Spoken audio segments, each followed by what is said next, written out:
很明显的，中国的开源已经告诉你说，我可以用比较便宜的方法，那达到这个 AI 的运转。美国人是说我要用比较贵的方法，所以是垄断性的。那这又形成了这个开源闭源的垄断跟普遍性之间的竞争。目前本来美国是要压的欧洲要跟着它走，现在欧盟很明显的也走向开源。那我们也看到东盟很多国家，他们都觉得我便宜的都能做的话，像印度也很明显的不追随美国了嘛。好，中美晶片战今天要来关心的是黄仁勋这回爆出了一个真相，他认为呢 AI 战中国势如狂潮啊，尤其中国现在有几个优势，包括能源便宜、补贴猛、体制呢也比较快速，连辉达现在自己都承认自己看衰美国了，这是第一个。等一下我们会来做解读的。第二件事情是碳基晶片这样子的一个新技术正式的量产启动了，中国接下来能够透过绕过 EUV 来弯道超车吗？今天我们都会一起来做关心。好，美国在 AI 的霸权地位会不会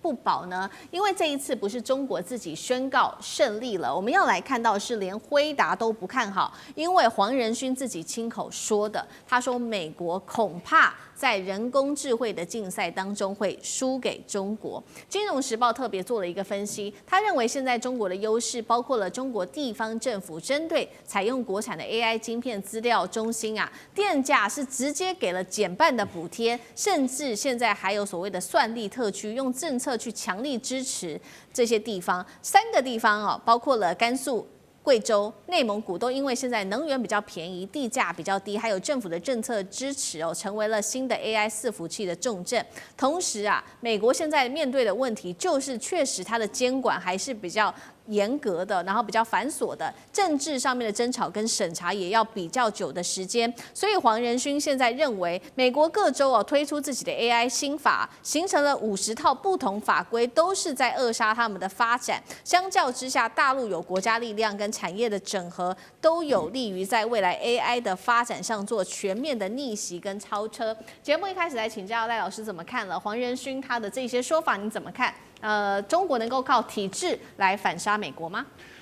黄仁勋是 AI 的设计者哈，然后提供晶片的，但他本身不是晶片的制造者，因为晶片的制造者过去是依靠台积电嘛，他现在想分散风险了啊，对，所以英特尔或者是到三星那边去分散风险，那这样的话对台积电当然不见得是一个好消息了，但是很明显的。它是提供晶片的，那就要看说美国跟中国大陆在竞争 AI 的时候，这个 AI 的这个市场的应用面谁大，谁大谁就赢嘛，谁小谁就输嘛。啊，我想这个是一个很现实的问题。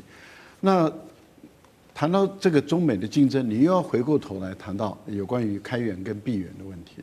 啊，很明显的，中国的开源已经告诉你说，我可以用比较便宜的方法，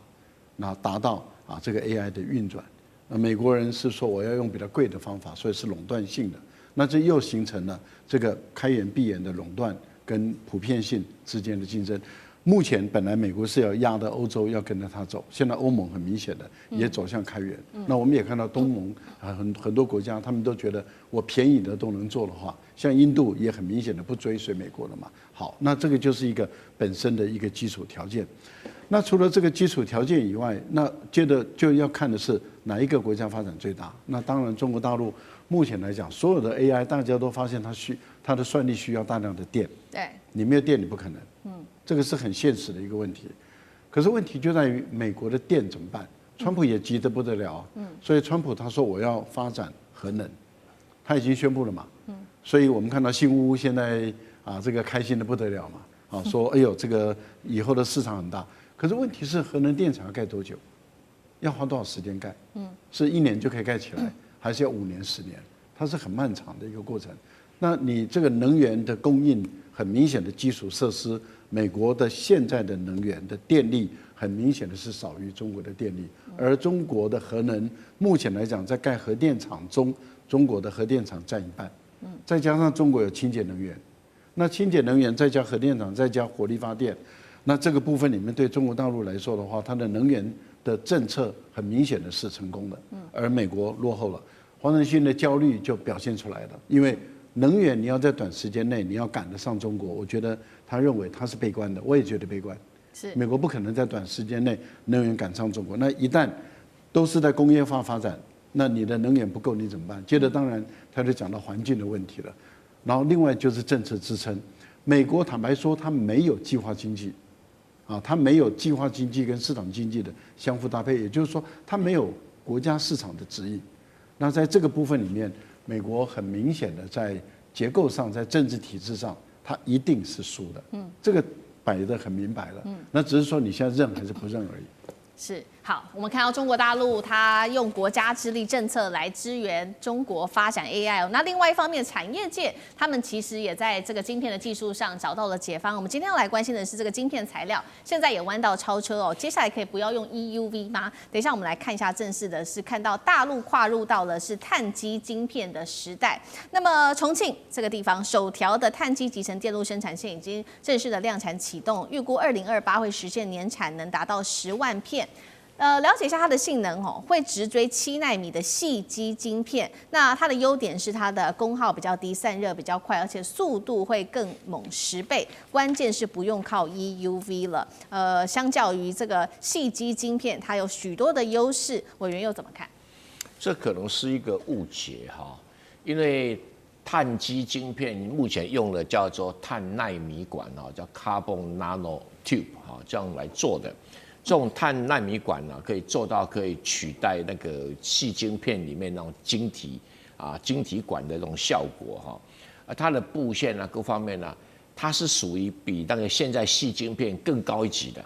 换句话说，你要做到极高端的这个晶片，或者是极高低耗能的，或者是极高频的通信用的晶片的半导体的时候，可以怎么样？可以用比较快速的方式来把它做出来，就突破我们所谓的摩尔定律物理的摩尔定律。因为你让那个细晶片已经做到了2奈米已经快做不下去了。然后同样的效果，不要到2奈米，用这个碳奈米管就可以做出来。那碳奈米管现在还没有量产，还在这个试产的阶段，但是已经相当进步了。这个研究碳奈米管的厂商随便念一锅你都知道了。台积电、IBM Intel 哇一大堆TI 都有在还有三星都有在研究这个碳基晶片、碳奈米管那中国大陆挑战当然很多了你说要不要 EUV？ 肯定答案要，还是要然后但是问题现在。在目前还没有高密度的量产的 DUV 就够了，DUV 够。但是未来真的竞争阶段还是会到 EUV，到极高端的竞争还是要。所以这个媒体报道说，各位弯道超车。如果突破的话，它可以用 DUV 做出来比现在的EUV 做的还要好，这是事实。但是如果同样人家用 EUV 来做，又赢过你啦。用同样对其他人用碳基也用 EUV 来做，还是会赢过你用 DUV 做的碳基管。是这样就知道这一个先后顺序，因为它是一个下一代的，总有一天我们会走到碳基晶片的碳奈米管这个一定会来而且斯坦福大学、麻省理工学院、中国的清华大学都投下了庞大的这些做基础研究还有中国大陆很多研究机构来做。那谁输谁赢，不知道不知道。好，这个是中国大陆的最新的晶片技术那么我们也持续关心。那大陆政府现在呢，已经要求他们的企业要完全的去美化，建立一个比较长期的战略方法，就是他已经正式的下令了，所有国家拿钱的国家的这些新的数据中心，一律全部禁用美国的 AI 晶片，而且他还规定如果说你的这个进度没有到30%，就直接清厂重建吧。那么所以现在呢，企业都已经立下了他们的一些目标。我们现在看到中国移动，他说呢，2028年前会建成10万张 GPU 的集成，那么全部都会使用国产晶片，包括上海跟北京也说了，2027年前他们的国产晶片比例会高达70%以上，会正式的摆脱对于西方 AI 晶片的依赖吗？厉将军怎么看？这真的是一个大新闻这个原来中国一直想要跟美国买晶片嘛原来说买 H20的，结果没想到这个美国还拿翘结果中国说你 H20有后门，我直接不要了，不环保那现在来讲的话，连 H100他都不要，不但连 H100他都不要，连贝克威尔前2天我们还看到习近平跟川普还在那边谈，我们还在讨论说是有没有可能把贝克威尔这款先进的晶片卖给中国哈。那川普还在那边讲说，哎，不会，我们不会卖给中国这个 Becquerel 最先进的晶片。结果没想到中国今天宣布说，我不要了，我自己来做哈。如果说甚至于说这个全中国来讲，你要是拿政府补贴的这种电力的钱的这种企业来讲的话，都不可以有美国的晶片，不只是 NVIDIA， 连 AMD， 连这个 Intel 都不可以有。所以那中国哪来这种底气啊？我们可以看出来，从3个方向来看哈。第一个来讲的话，中国认为自己这个国产可以这个晶片可以国产化哈。这代表中国准备背水一战，破釜沉舟，准备力战到底哈。而且他已经定出来目标，就是在这个2027年的时候哈，他现在来讲的话，晶片要达到70%以上国产的自制率。那目前来讲的话哈，它国产化是已经达到43%哈。那在2027年啊，这个它总共要达到83%，甚至有可能达到100%。那就是为什么？就是刚刚这个蔡委员所介绍的，他如果说是他能够弯道超车哈，用这个碳当做基底来讲的话，来制造就有可能避开 EUV 这个关卡，然后弯道超车成功。那第二个来讲的话，我觉得它是资料中需的这个供需平衡哈。那以刚刚来讲的话，就是在甘肃、贵州、内蒙这边来讲的话，我提供给你便宜的电价，补贴你1半的电力。虽然说你现在用辉达的晶片是会比较节能、比较省电，那你用这个国产的晶片是会比较耗电，但是我国家补贴你，补贴的好处之后就是什么呢？因为这个黄仁勋也有讲嘛，这个 AI 来讲的话，中国人才很多哈。那如果说是这个企业来讲的话，他买了国产的晶片，那这些制造晶片的企业，他有了钱之后，他自然可以去请这些高端技术的这种人才，还有它可以扩充它的技术设备，我觉得就变成一种所谓的良性循环哈。第三个来讲的话，那而后来讲，我相信中国来讲，它企业来讲非常的庞大，它不管是我们现在看到字节跳动、阿里巴巴哈、腾讯这些来讲的话，它都有很多的这种所谓 AI 晶片的需求了哈。它目前来讲是企业产业是今年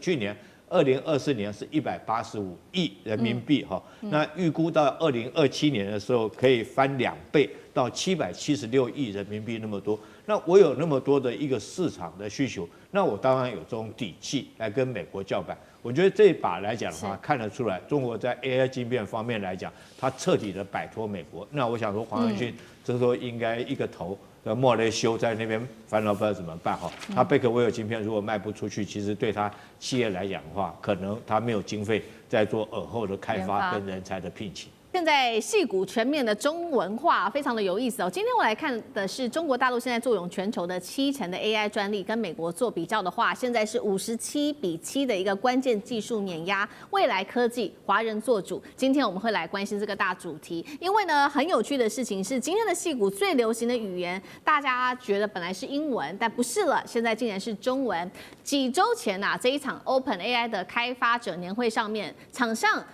300多人当中，左边一半，大家那时候看到满满都是华人，而且呢都在讲中文，所以大家就在看说，当中国学者还在研究这个英文论文的时候，矽谷工程师他们忙着学什么？学中文呐。那包括了不管 Meta、Google 或者是 NVIDIA 的 AI 核心团队里面，说中文已经变成了一个全新的一个趋势。开会的时候他们确实还是会说英文，但是私底下散会的时候，大家说呢，全部都在讲中文，是全球 AI 实验室的一个常态了。黄仁勋自己也公开承认说，全球 AI 的研究者有一半都是华人，华人正在主宰未来的科技发展。我们来看到一些实际数据，也就是大陆跟美国在 AI 专利上面的一些核心比较。全球70% AI 专利来自中国，中国拥有75%清洁能源技术专利，40%的生命科学、生物技术领域专利都在大陆手里。全球超过2%电动车、4%太阳能，甚至是电池等等的这一些动力机械也都是来自于中国，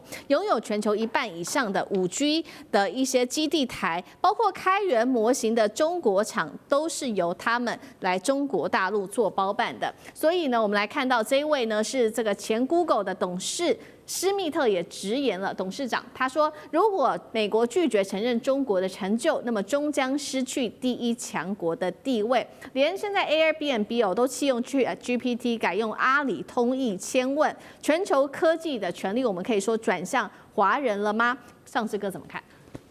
我觉得最近有很多这些比较中美之间科技技术发展的这些技术，那这个是最新的，而且它整理了那么多项，60项、60-70项。但是呢，我自己特别看的是 Bloomberg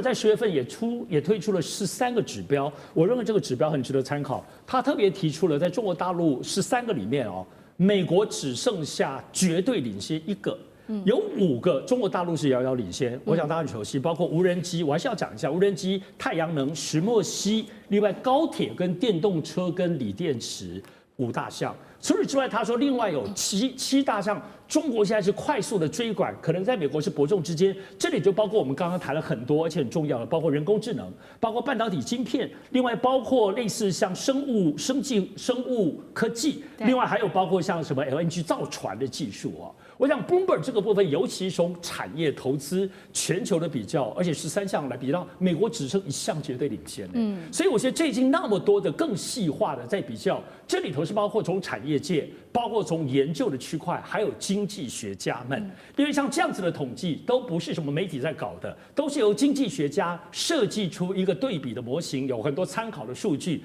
统计出来，中国大陆已经领先到这个地步，所以非常非常惊人。所以大家其实要特别关注的部分是，现在这是就当下当下我们说2025年，因为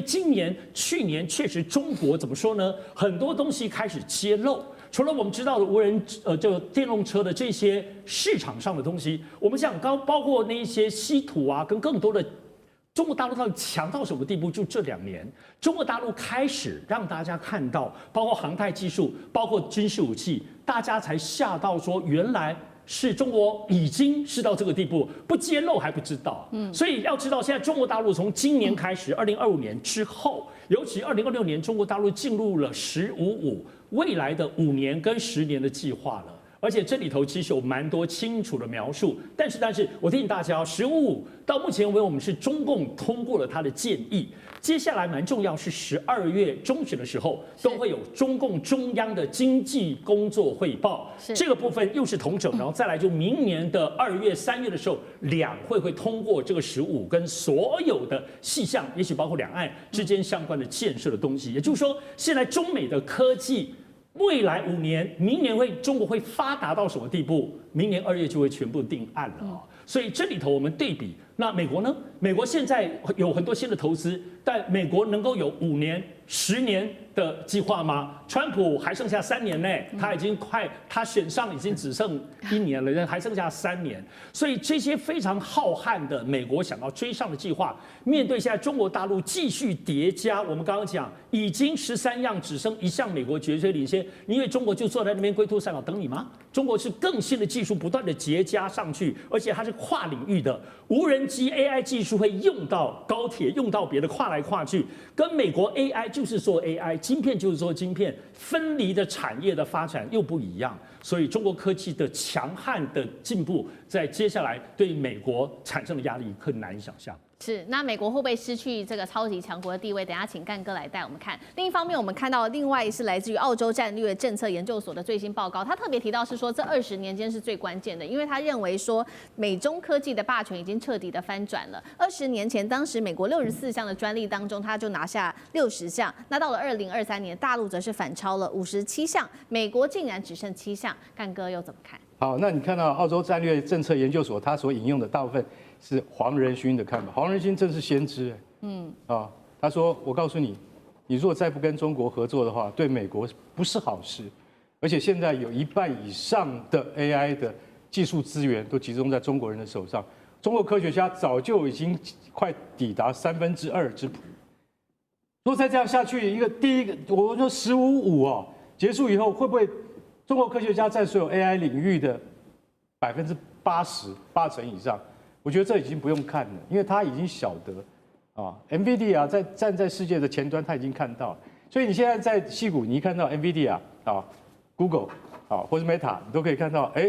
都开一场会，但是这个笑话，开一场会300个这个专家在开会，这么多人，有各种人都有，结果你会发现，哎，怎么一半以上都是黄面孔，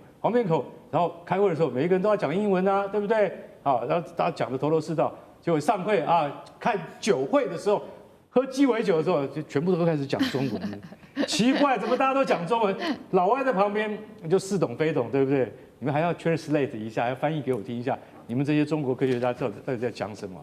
好，那是一个现象，中国人碰到中国人就会讲中文，对，那没办法，那是一种习惯，但并不是说他不想让人家去听啊，不是这个意思，而是说它是一股势力。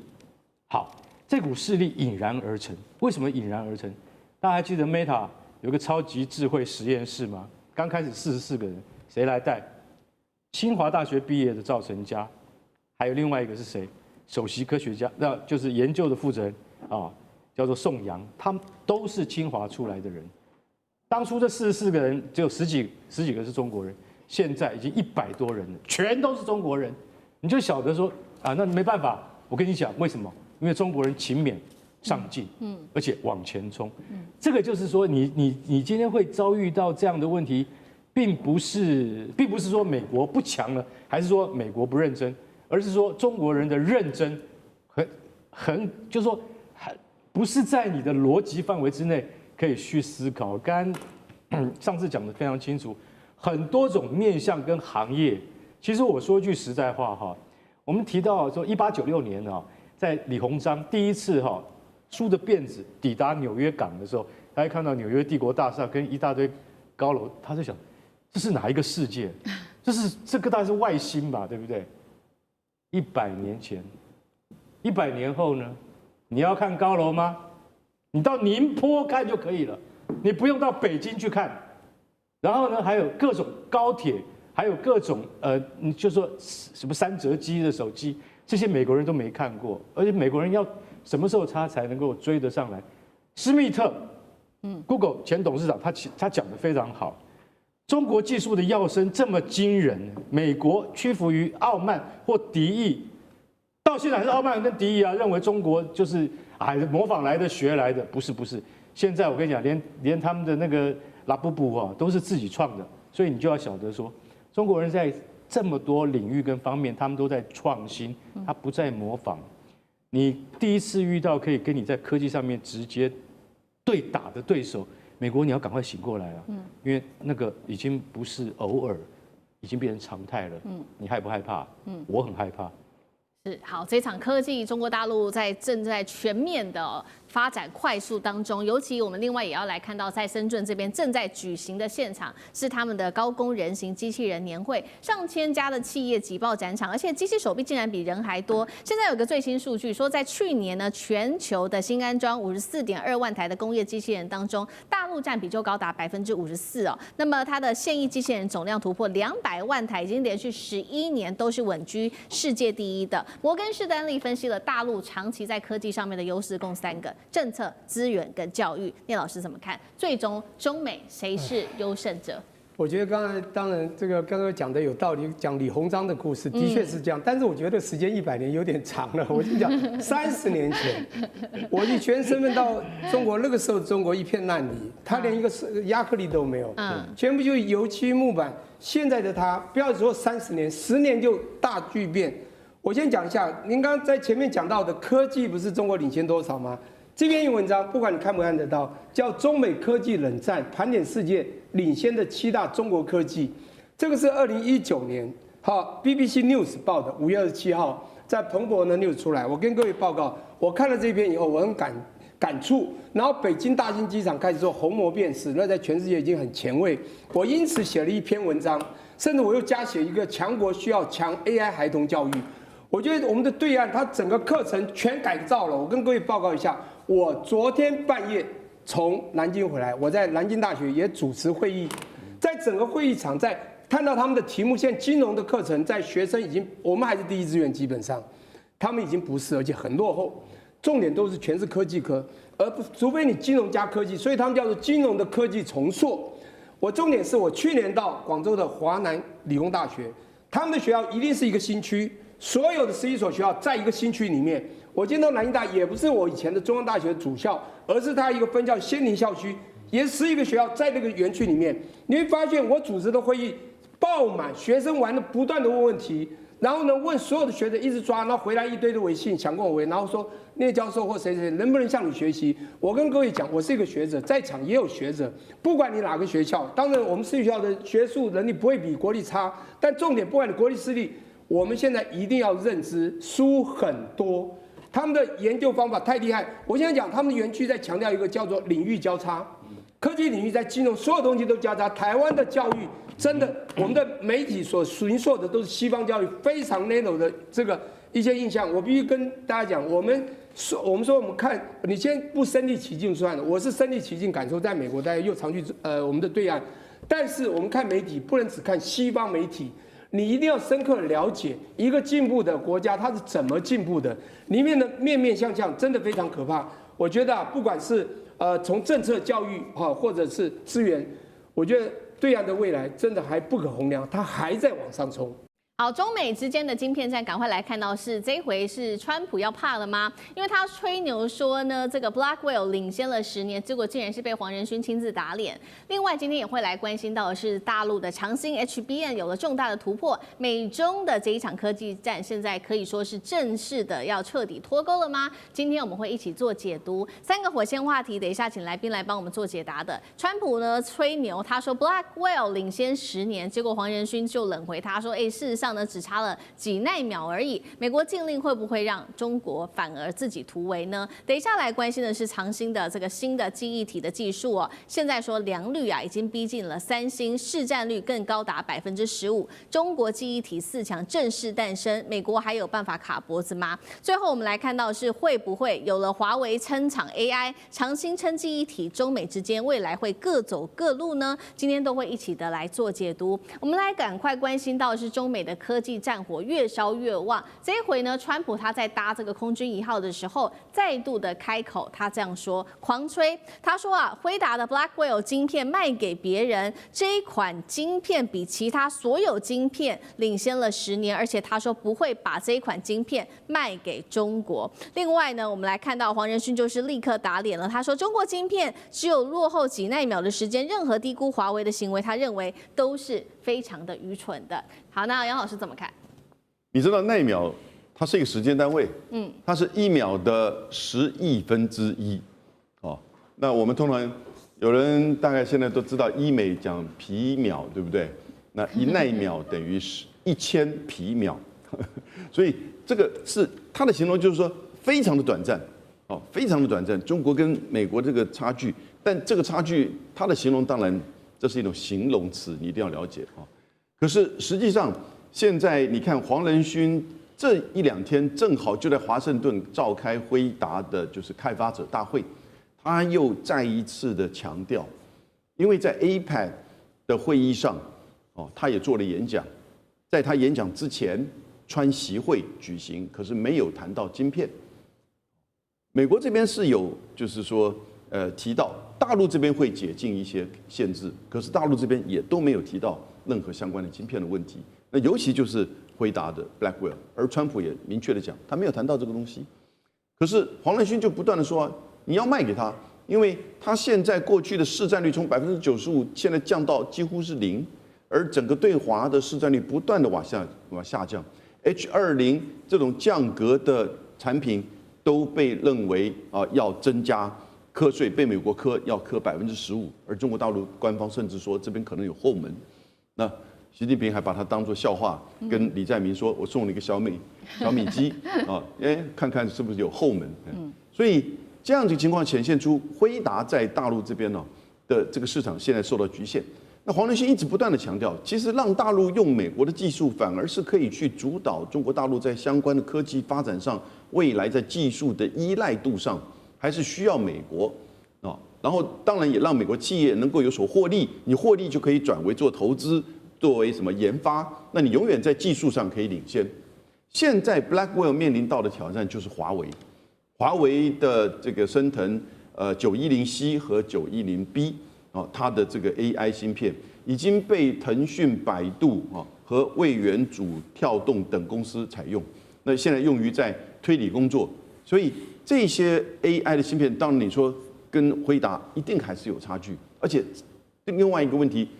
技术上有差距，还有呢产能上也有很大的差距。因为中国大陆现在有5000家 AI 的这个公司哈，它所需要的产能其实非常大。那即使是 H20还是受到这个支持，所以现在就是川普政府，我们就看接下来这1-2个礼拜，中美之间大概会签这个贸易协议，会不会谈到晶片的问题？会不会让辉达卖 Blackwell 给中国大陆市场？好，中美之间晶片战的最新进度，我们会持续的做关心。那另外一方面，这个比较有确切的消息是来自于大陆的半导体界有一个核心的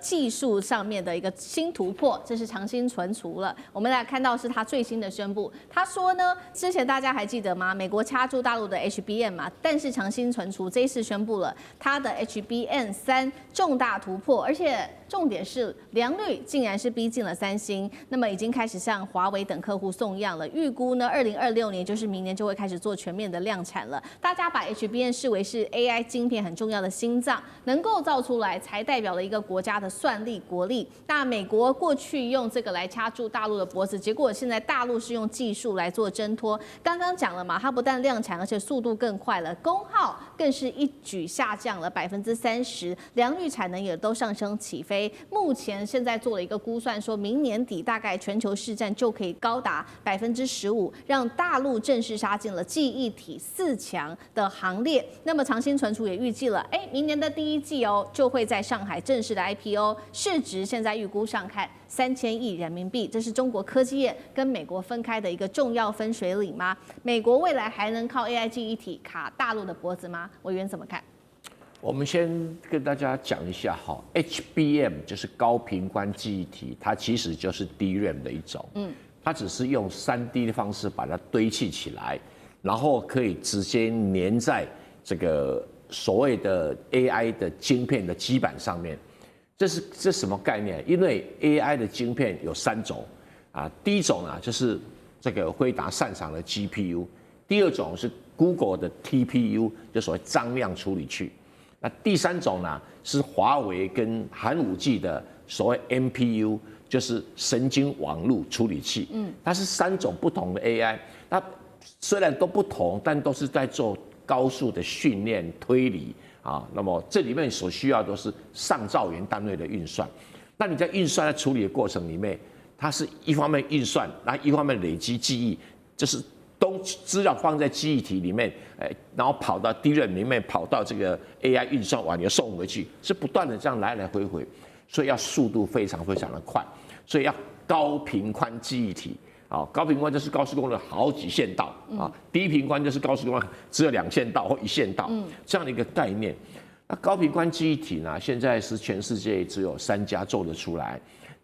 就是三星SK 海力士，然后再加上美光。那现在长兴存储如果也做得出来的话，对中国来讲，在 AI 晶片是一大突破。是因为现在即使说我们用华为的这个升等的这种晶片 MPU 的晶片来做 AI 运算，可是我们仍然还是要去跟韩国跟其他地方买 HBM。那如果他们限制不卖给我们，那我们的升等的这个运算的效率就会降低很多。那现在可以自己做了，就不受影响，而且还可以扩大市场。好，那所以如果说，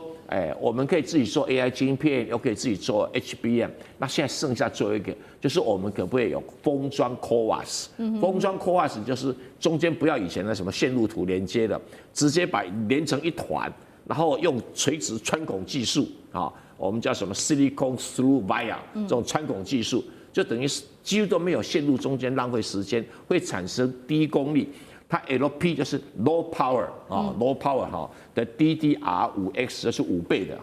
然后用这种方式会使得整个的推理的速度可以说爬了好几层楼梯上去。是，所以表示说黄仁勋讲的对啊。对啊，仅落后几奈米啊，所以现在已经开始不落后了。所以只要 CoWoS， 因为 CoWoS 在全世界做的最好的台积电。所以如果 CoWoS 再加上去能够封装成功的话，那中国的只剩下 MPU 如何升级的问题而已啦。因为中国没有在 AI 晶片不是走 GPU 的路线，是走 MPU 的路线那这个还在竞争中，对，就说到最后是 Google 的 TPU 会赢呢，还是辉达的 GPU 呢？还是中国的这个什么的 MPU 最后会取得最大的胜利呢？坦白讲，没有人知道。现在刚刚在起跑点，假设我们今天是马拉松，我们现在才跑多少？才跑1公里而已，后面还有很远的距离要拼命了哈。那没有人敢讲说谁会赢啊，那只是目前看起来是黄仁勋跑在前面，可是不担保说，因为很多科学家讲 GPU 有个限制在那边，可能会被 TPU 或者 MPU 给突破过，那我们就拭目以待。好，所以我们看到大陆现在在这个晶片战，从设计、制造到记忆体都已经完全的自主化。那么封装还在努力的当中。那现在黄仁勋也都亲口承认了，他说大陆现在封锁我们的 H20的晶片进口，代表说他已经拥有足以支撑军方需求的 AI 晶片了，也暗示说，未来黄仁勋认为中美之间在这场科技战上面会正式的走向彻底脱钩吗？舰长怎么看？我们现在一直在讨论。中国大陆它为什么可以自主供应，然后可以跟美国科技脱钩？不怪别人，怪美国自己。为什么？我们现在拿出来这张图版其实是在2020年就已经提到的，无论是索尼或 NEC， 它的高层就已经特别提到这件事情。也就是说，如果说不让那个中国大陆它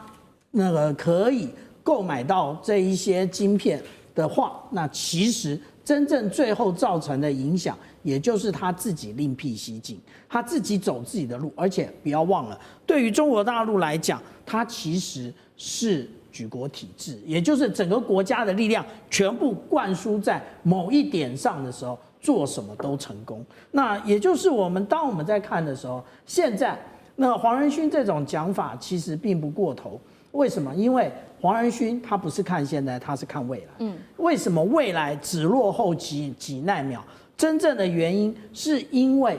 这一个，无论是华为，或者是我们等会还有可能会提到的小米，他们自己都形成了固定的生态圈。然后这个生态圈已经有别于 iOS， 或者有别于 Android， 有别于 Microsoft， 它自己形成之后，举国体制又再进行这个内循环，然后大家认为说，那就是你中国独强而已，那就是你自己关起门来强而已啊，不是？为什么？最近我们终于看到了，2025当初大家讲中国制造无感，可是现在稀土变得有感。稀土当然现在这一个已经就是递延1年后实施，也就是有关于稀土的申请，你必须要用中国的软件，你必须要使用中文申请。这个也就是从那个内循环把外循环一起拉进来，当内外循环一起转动的时候，对不起，黄仁勋讲的就是只差几奈米。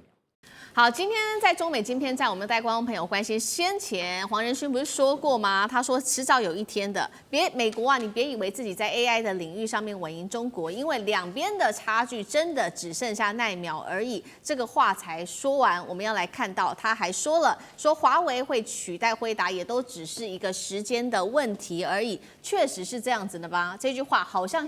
看起来已经要应验了，因为我们要来看到的是最新的消息，这是来自于华为。它的服务算力效能现在已经正式的突破了，达到辉达 H20 晶片的3倍。尤其大家特别看到的是，华为在云端服务的50毫秒时延之下，实现了单卡每秒生成可以达到2400个 token 的能力。它除了支援自己的大模型之外，现在第三方模型也都可以做支援了，不管是 DeepSeek 或者是 Kimi 等等。我们来看到华为的高层张安平他怎么说？他说现在先进制程已经不是什么5奈米、7奈米都不是重点了，现在客户真正要的是这种优质的运算的一个结果才是重点。尤其今天呢，要来特别关心的关键武器来自于华为的，就是它的超节点了。超节点的话，它就不会只是靠单卡的蛮力，而是靠整个系统战。所以我们要来看到的是说，未来它是把数千张的 GPU 集成一个逻辑单元，用这种高速互联技术来弥补传统伺服器，不管是在宽频的这个不足，或者是高时延上面的一个问题，都可以来做补足了。等于中国终于找到了摆脱美国制程封锁的钥匙了吗？这个时候大陆的国产晶片就可以彻底翻身吗？靠着这样的技术，上志哥怎么看？哇，华为这次宣布这个 AI 晶片，简单讲就是打团体战。什么意思呢？我们过去在辉达晶片都是它每一个，我们讲 AI 晶片AI 晶片的每一块都非常强当然它也有自己的，然后辉达也有自己本身这些晶片的所谓的这种组装的机构，他们现在初步是卖一张晶片而已，他们也卖一个机台。所以这里头，可是呢，现在辉达的这个晶片的机台合并组装最多可以72块。因为它基本上还是所谓铜线跟铜线的交接，就是晶片跟晶片在机台里头是扣在一起，所以合并的运算每一个机台就是72片。那华为这次什么叫它的超节点？简单讲，就是华为现在所做的 AI 晶片。这里提醒大家一下，我们会听到华为在做麒麟晶片，麒麟是手机的，这种9020，所谓的我们这样讲 AI 晶片、升腾晶片。升腾晶片是什么呢？除了那个核心的晶片之外，它还必须要有 HBM 的高速高频的部分的这种传输，所以它基本上是把这个晶片放在 HBM 上所以这里头才是我们所谓的 GPU 的这个 AI 晶片。好，华为现在的厉害的晶片是它不只是这一片，没有错。单片上它虽然输，可是我们都知道华为过去做传输系统，所以这次所谓的超节点就是华为能够刚刚讲这一整块的 GPU， 它可以不断的组装，现在最基本就可以组装超过1000多片。刚刚讲辉达72片华为现在就可以做到1000多片。然后，而且以现在的理论值本身，华为可以做到100万片连在一起，所以你就可以知道为什么新疆最近在过这些算力中心，那要干嘛？你就可以像你在上海、北京哪里可以放100万片的这个大地方，所以新疆就很合理。所以因此他做的就是现在推出是升腾的云算力，也就是说他在这云服务里头就。可能最后就建一个上百万级的晶片，而华为的机柜每单位只有72片。当然你可以买辉达啦，辉达可以买很多组装在一起，可是差别在哪里？在辉达它就铜跟铜是个物理性的接触，但不要忘了华为是做传输的，它在每一个晶片之间是用光传输。为什么它可以连到100万片以上，而且眼前就可以做到1000多片，随便就可以组装的机柜？就是它传输晶片当中，它就是所有就光在传输。所以它没有损耗，因为我们刚刚讲辉达的这种晶片当中传输都有所损耗，算力它不可能发挥算力的绝对，所以也就是说辉达现在的升腾晶片没有错，虽然还是比较弱，可是打团体战总算力来说，就可以在某个程度上可以打败至少 H20的这样子的机柜组合，那么提供给刚刚讲，包括他们自己本身的，要知道阿里巴巴或者是 DeepSeek、Kimi 这些都是大数据模型在运算，需要非常大的算力所以这就是说，这个简单讲，说华为其实找出了一条自己的路，他站在他自己所擅长的这种叠加的技术，以及至少在做打团体战当中，可能在美国来讲，很多的企业你用华为的72片组装的机柜已经很 OK 了。可是对于中国来说，它所供应的至少在全算力，因此华为走的商业模式是云算力。所以算力的总和跟辉达可能一块一块很强加起来，而且就华为现在宣布，以他们现有的这个超节点的方式，已经确定可以打败 H20的这个所谓的降阶，原来要卖给中国，但大陆不卖。但我认为现在最大的关键没有错了，除了这种华为自己的努力之外，主要是中国。因为现在所有的手段已经确定，就要让全中国都不要买辉达的晶片了。从先前说它有后门，说先前希望国产自己买，到现在直接用反倾销等同列入黑名单。所以辉达现在在中国大陆除了走私之外，不太可能。而且中国大陆竟然下达这样的命令，这些原本要买辉达的这些阿里巴巴等等的阿里云等等的都不买了。所以最终这些市场的力量会回过头来买华为或扶植中国大陆自己的晶片，所以这样子的力量应该是中国国家战略思考最后的决定。好，所以这样看起来，辉达是完全的被淘汰在中国市场了吗？那大使又怎么看中国这个华为的超节点的这个技术？当然，这个技术它是一个整体的一个整体性的技术了。它除了芯片之外，还有它的连接系数，对，它的传输的技术哈。所以它这个低延时延，然后这个传输中间的这些所谓的这些过去的一些问题，它都迎刃而解。是。所以现在这个 AI 基本上就是从大的算力，然后呢，它的所谓的它的这个应用的场景方面功能性的增强所以是一个系统性的发展。那华为是一个系统的整合者跟一个系统的开发者。那现在事实上的话，美国也在整合。事实上，这个 NVIDIA 它是以芯片为主，可是呢，它在做大算力中心的时候，它现在也在开始在做。那事实上，这个川普前2天还在吹牛，我想大概是这个黄仁勋他们跟他简介，他说哇，这一个运算中心他说比一个城市还大。那到底多大我不晓得。那他的形容是非常可观的。所以事实上，在整个这个 AI 的整个这个发展系统的建构上，可以说中国大陆跟美国是举国之力在这拼得很厉害的。是。那当然就是说这个超节点它基本上它就是一个计算的一个架构。那它是透过高速总线连接多个计算单元，然后呢提升这个算力。计算能力和效率，那么适用的场景呢，包括 AI 的模型训练、大数据的处理，然后大型数据中心、企业级数据中心及小型工作站。所以 AI 现在华为搞的是怎么样？系统的连接。是。那这个部分的话，当然它的所谓的基底还是要靠它的芯片伺服器。那可是问题就是说，你这么多东西连接在一起的话，那你这个连接它中间的时延，就是说时间的延，它可以把这技术都克服。所以现在的 AI 基本上除了晶片以外，还有就是整个系统的建构。那把这个大的算力给各种的这种这所谓的这种运算的这种这种训练模型给予它更好的一个发展的环境。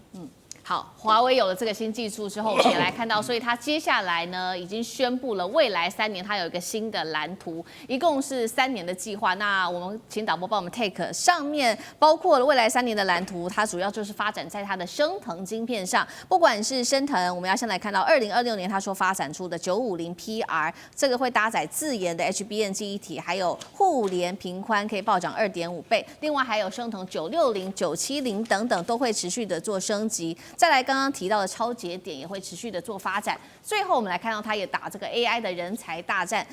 这个是来自于《金融时报》的最新爆料，说华为给他的工程师的薪资比辉达在中国的待遇高出了1倍。所以呢，本来在这个 NVIDIA、AMD 或者是 Intel工作的这些尖端的华人高层，他们也纷纷的回流了，愿意来为华为来打拼了。3年内有没有可能反超辉达？有这么快吗？中国 AI 的华为时代真的在此刻算是正式开始、正式到来吗？华干哥怎么看？身为 NVIDIA 的负责人黄仁勋不能把事情讲得太明显，但是他很怕是真的。为什么？因为这个工程师私底下就讲，你要问我是多少钱被挖走的，我当然不能告诉你，但是非常具有竞争力。什么意思？1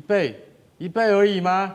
如果今天是只有1倍而已的话，我觉得很多在美国工作很久的工程师，他不见得那么容易被挖。你知道为什么？他要举家搬回自己的国家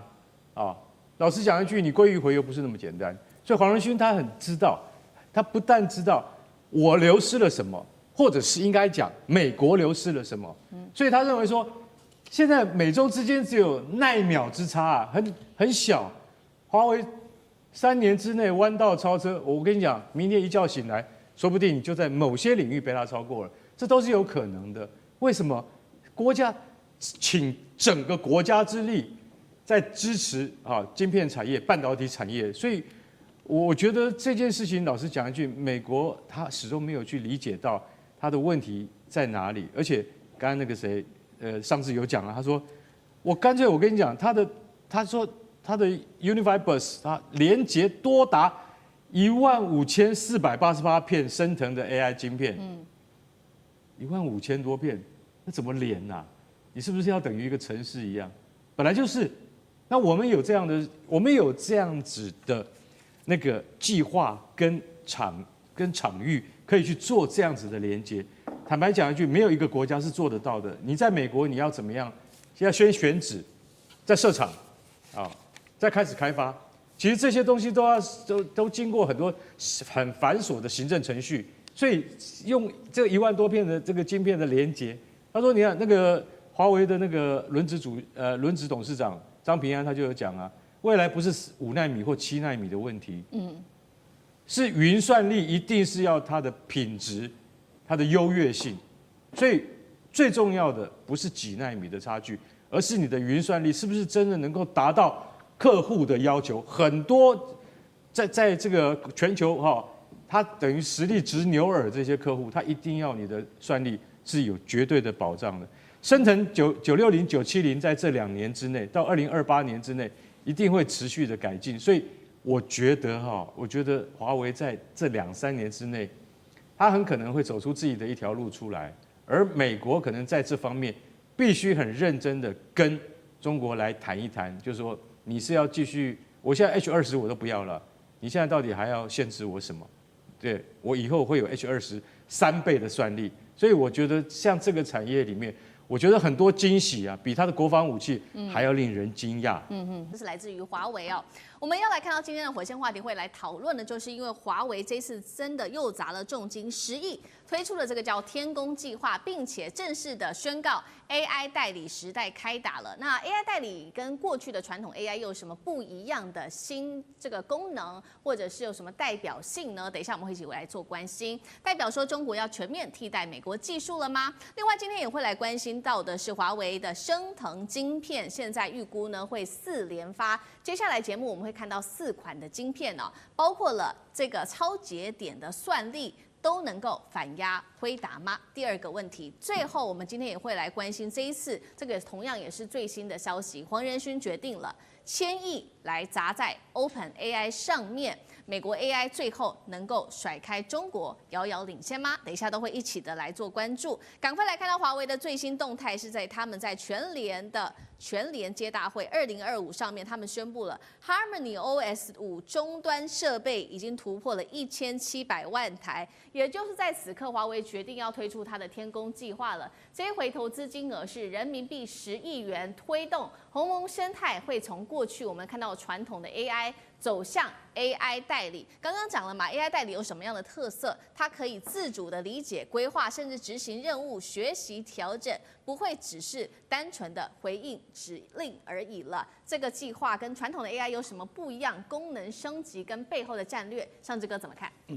首先我们听到很多，不管是华为啦，包括整个美国硅谷的、矽谷的所谓的最新科技的时候，其实我从资本圈的专业角度，首先都会看它的资本有没有钱。市场怎么样？然后经营团队有没有人才来评估？但是让这些年不只看这些哦，现在要看的部分是第一的，它的供应链，这个技术在整个供应链里头站在哪里，有没有优势？其次，最核心的或最终极的，就看有没有生态圈。像我们提到华为现在做通它的整个天宫，要做华为自己本身的所谓 AI agent 的生态圈，我讲这很重要哈。我们过去讲鸿蒙系统，它简单来讲就是鸿蒙的生态圈，而且是 AI 的生态圈。过去听说鸿蒙生态圈是 APP 的生态圈，现在为什么叫 AI 生态圈？我让这里头首先大家 AI agent 可能不熟悉，我简单讲 AI agent 从2个角度，第一个从 user 的角度，使用者，像我现在已经没有在用 AI 的 APP 了，我现在都在专挑 AI agent 的 APP，因为我要做的任务东西，比如帮我找文章、收集资料、帮我画图，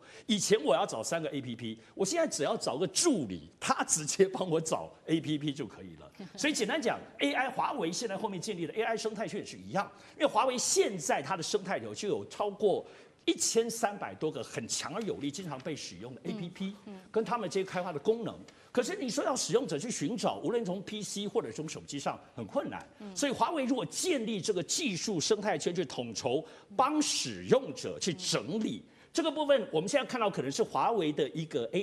统整的一个功能，直接告诉你什么功能可以用，就省去了很多麻烦。二方面，它也直接可以跟这些帮他开发的这些死忠的 APP 绑得更紧，包括分红、利润这些也可以很清晰哈。我想这大家应该有点理解。当然，华为这次具体的宣布其实还是个很宏伟的，他宣布他未来这个生态圈要有1万个服务。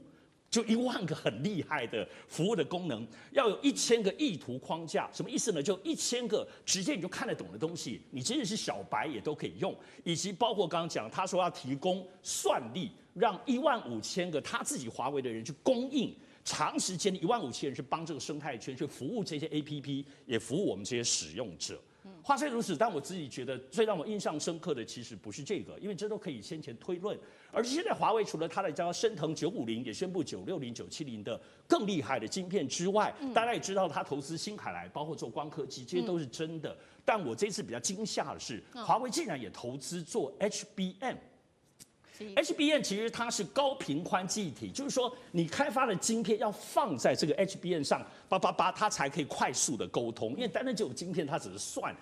晶片跟之间需要沟通啊，所以这是 HBM。HBM 的技术过去是由韩国在主导以及超微，不是辉达的哦。所以在这个系统里头，华为过去 HBM 都仰赖韩国，最近美国也在追杀，所以我在这一次才发现到，哇，华为竟然也投资要做 HBM。等于是全产业华为全部都在进行、在推动了，成不成功不知道，因为它毕竟是追赶者。但至少这样的雄心，而且华为没有上市哈，它所有做的这些推动都机密，不用对外宣布，所以还是值得关注的。对，所以华为这一次的2大策略，第一个就是建这个 AI 生态圈 AI Agent， 第二个刚刚提到就是要推出的4款晶片。刚上志哥帮我们特别提到其中一款就是升腾950 PR， 现在预计是在明年的第1季就会正式的问世了。那刚刚提到的高频宽记忆体也就会使用华为自己研发的。不过现在眼前还是有一些的问题，包括它受到这个美国的制裁，所以还是不能去台积电来做投片。所以他们现在决定呢，这个原本的单颗算力，华为还是比不上辉达，所以他们想出了一些办法来解决眼前的困境，包括它要靠它的超节点的策略，也就是拼凑多颗的晶片组成一个新的效果，在未来可以保持最强的算力。他们预估在这样子的一个结合之下，主要能力就可以超越了辉达。大使怎么看？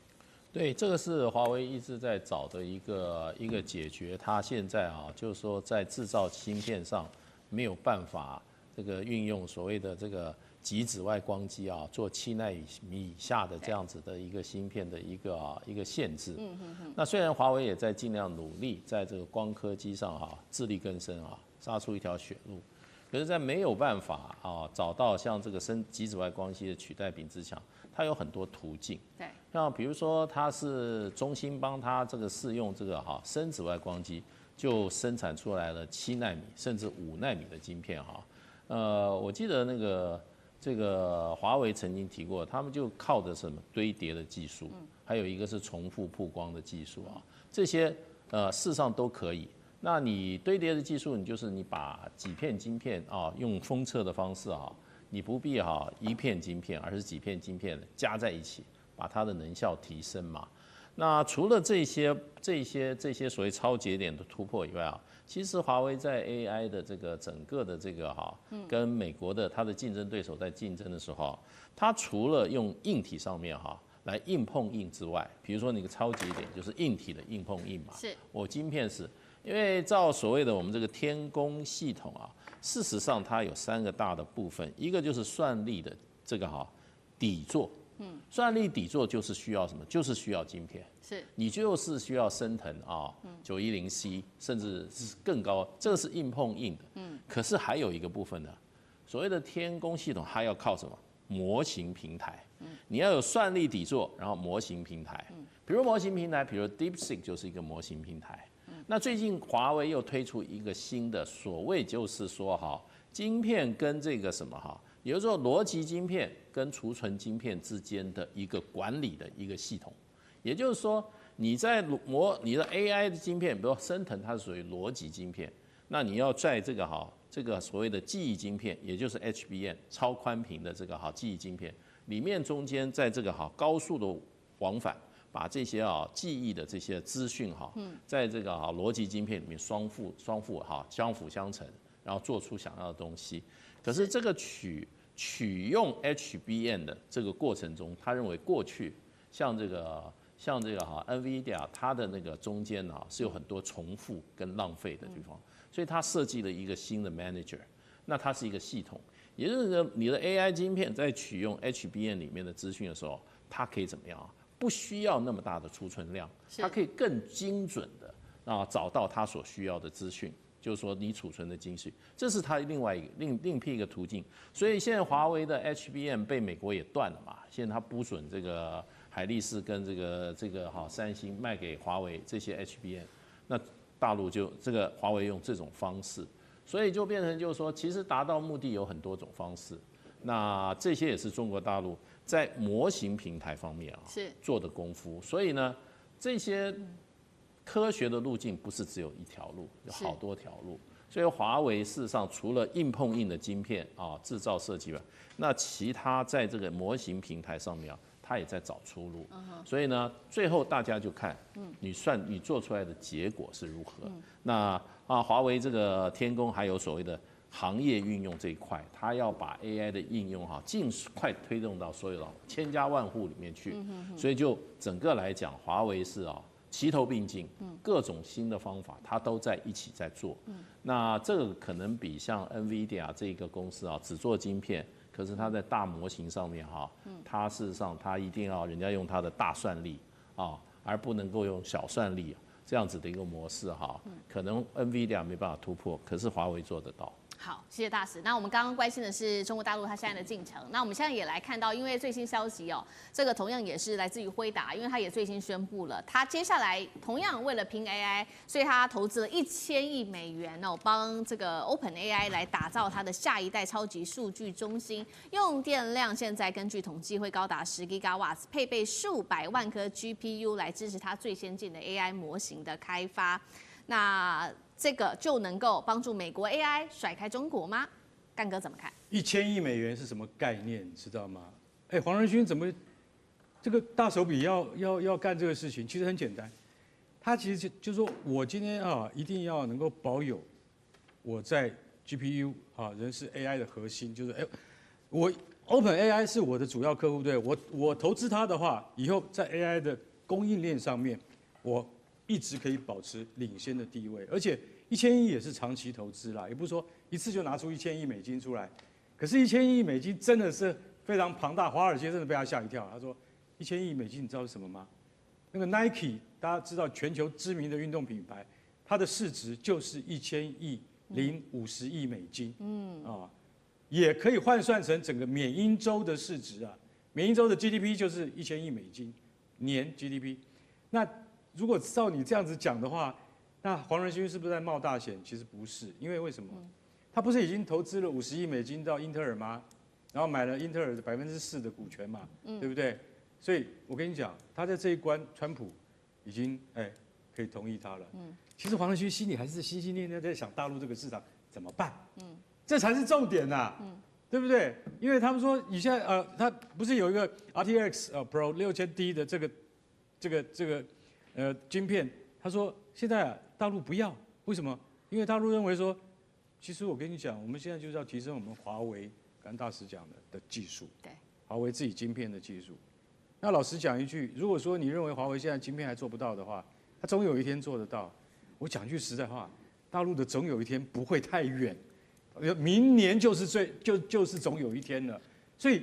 其实大陆的进步有时候是华尔街他们没有办法去预测的这种事情。那现在阿里巴巴跟那个华为，他们就暂停买辉达的晶片的，它加速在自制当中。所以你认为，黄仁勋那1000亿的投资到底划不划算？有观察家认为说，你恐怕会成为 OpenAI 最后一个金主，因为 OpenAI 再这样无限制扩张下去的话，会很惨。好，孝伟哥又怎么看？其实当然说，像现在来讲哈，那黄仁勋他愿意投资1000亿美元，那这个规模非常大，因为不管怎么说啊，以这种 AI 产业或者说是晶片产业来说，你要开发新晶片，然后开发速度更快、运算能力更强，然后甚至于效能更高的晶片，你就必须要花钱，然后去那个买机器，然后呢，或者说从现有这个制程上再去精进，从这些现有制程精进、以及这个投资所获得的这样的成果，相对来说哈，的确会让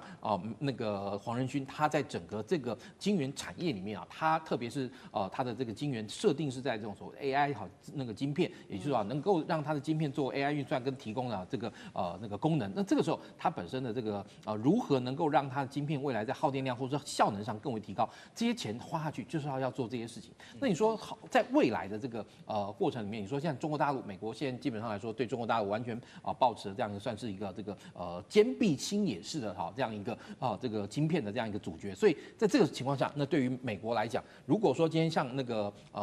黄仁勋能够持续这样投资下去，是不是有可能未来能够挡住华为？我个人认为那只是时间的这个差距而已。因为中国大陆它的这个产能更大，它未来的能够投入的这个资金更多的话，有一天超车也不会是这个不可能的事。